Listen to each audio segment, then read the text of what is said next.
Gachiakuta. I'm not gonna lie, the first 4 or 5 episodes or so, bit of a slow burn. A lot of world building, a lot of establishing the concepts, so far anyway, that exist within the world of Gachiakuta. You have the sphere, right, which is divided into the wealthy versus the poor, those who live in the slums and those who live in the more wealthy area of the sphere. And then you have the world below, which is the abyss. And this is an exile pit, essentially, where, the people who live in the sphere think that below, there's nothing. As soon as you fall down there, you're gone, you're dead, your existence, null and void, get the fuck out of here type of situation, right? The thing is, once the main character, Rudo, goes into the abyss, we figure out that there is an entirely different world down there. There are monsters, there are these abominations, creatures born from the discarded waste from those who live in the sphere. And one concept in Gachiakuta that is central is potential. Every item, every person that exists within the world of Gachiakuta has potential, has latent potential. And in the abyss, when items are discarded, all of their latent potential, or essentially their potential energy to become something, they all sort of conglomerate and consolidate into these massive monsters that kind of just go around destroying shit and just essentially are menaces to the society, or the lack thereof, I suppose, in the abyss. Another central thing that is introduced to us in these first few episodes is a very important faction known as the Cleaners. These are, I suppose, like the heroes of the world of Gachiakuta. Now, this is the main faction that Rudo joins, and this faction, as is denoted by their name, they're kind of there to help fight off abominations, help keep the peace, so to speak, whatever peace they can keep anyway in the abyss, because the abyss is essentially a no man's land. It's a free-for-all for a lot of people, but there are little settlements here and there that do have a semblance of a society, if you want to call it that. Maybe that's a bit too far, but in any case, another faction that we're sort of introduced to are the Raiders, and we're introduced to them via Jabberwonger. Ooh, that doesn't sound right. Jabberwonger. Now, saying that sounds weird. It sounds wrong. Jabberwonga, my bad. This faction is in direct opposition to the Cleaners. It's not known yet to the viewer whether or not the Raiders are just villains, just for the sake of being villains. I'm not too sure. Jabber, on the other hand, is a complete psychopath. So, for all intents and purposes, he's just kind of fucking shit up because he wants to fuck shit up. One thing that also shows that is that he has an ability where he's able to excrete poison out of his what they call in the show vital instruments. And these vital instruments, like discarded items or like items in general in the show, they have latent potential that people who are, if they're attached enough to these vital instruments, they can bring out another side of these items and turn them into powerful objects that they can use for combat, among other things. And in the case of Jabber, he has a vital instrument, like a set of claws, that excrete poison. And he poisons himself so that he can just go apeshit, and he can just go into a fugue state that allows him to introduce absolute carnage to whatever fight scene is happening in the show. The show also introduces to the viewer the power system, known as Jinki. Every time I say Jinki, I think of Scooby-Doo. Jinkies. People who can take control of their Jinki properly and bring out the latent potential of their vital instruments. These people, at least in the Cleaners, they're known as givers.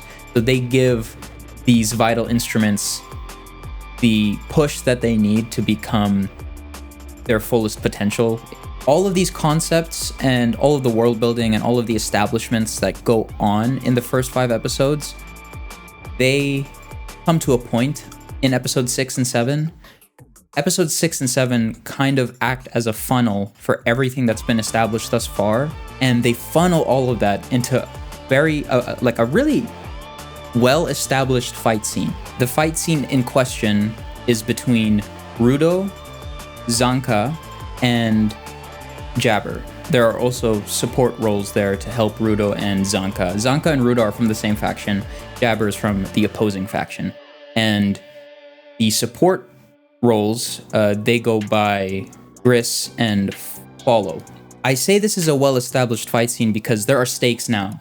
In the first few episodes, Rudo's stakes are taken away from him initially. In the beginning, he gets convicted of being a murderer when that's not the case. He didn't murder anyone. And everything that he knew and loved while he was on the sphere was taken away from him. And then he was thrown into the abyss. And at that point, he was at rock bottom. But he was found by the cleaners, and the cleaners took him in as a part of their family. Rudo now has a family to protect. This shows in the interaction between Gris and Rudo. Gris, a support role who is not a giver, he reassures Rudo that like, hey, it's okay, like we're here to support each other, and ultimately at the end of the day, you know, like we're gonna be one big family here. The cleaners are just one big family, and I'm gonna protect you. In this fight scene between Jabber, Zanka, and Rudo, Gris is the first casualty.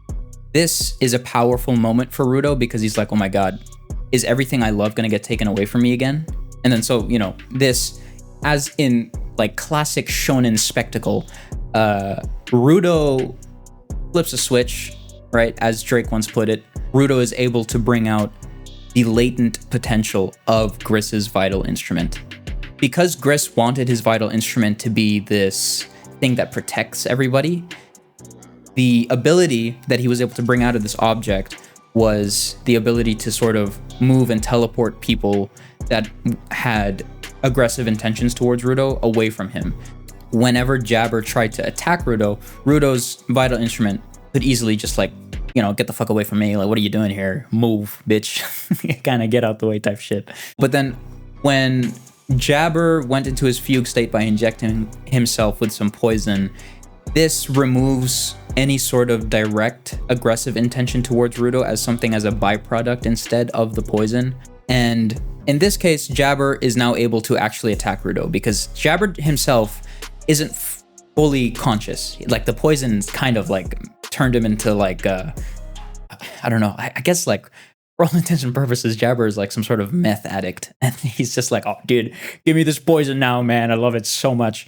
It comes to a point in episode 6 towards the end that's like, okay, well, now Rudo's in deep shit because Jabber now has the upper hand because Jabber had incapacitated Zanka initially with his poison and knocked him out for a few. And then Zanka came back in episode 7, and now Zanka and Rudo are working together. And they manage this really cool dynamic duo where Zanka would have the intention of attacking Rudo, and together with Rudo's vital instrument is able to move Zanka wherever he wants to so that Zanka can just smack the shit out of fucking Jabber. And it turns into a very fun, very dynamic, very impactful fight that I thoroughly enjoyed across episodes 6 and 7. And again, I just think that the slow burn nature of the first 4 or 5 episodes of the show really helped sell episodes 6 and 7. It was a really good build-up.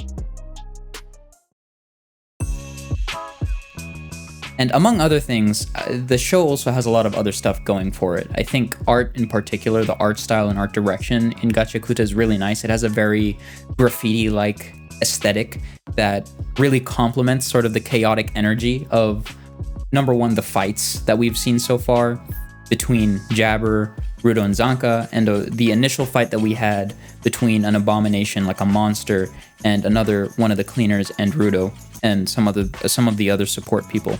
The power system itself seems like it has a lot of potential. You know, the power system is very much akin to Chakra from Naruto. It's very much akin to Nen from Hunter x Hunter. And there's also a little bit of cursed energy from JJK in there. And I think it's a really fun power system to engage with. And I'm very curious to see how it unfolds throughout the rest of the show. And of course, throughout the rest of the anime's journey. And again, having those stakes, having that newfound family that Rudo has, I think that just ups the ante a little bit more because Rudo now has something to lose. Before, he was just kind of like, you know, I don't really care what happens to me as long as it's just me because I lost everything already. I already have nothing to lose.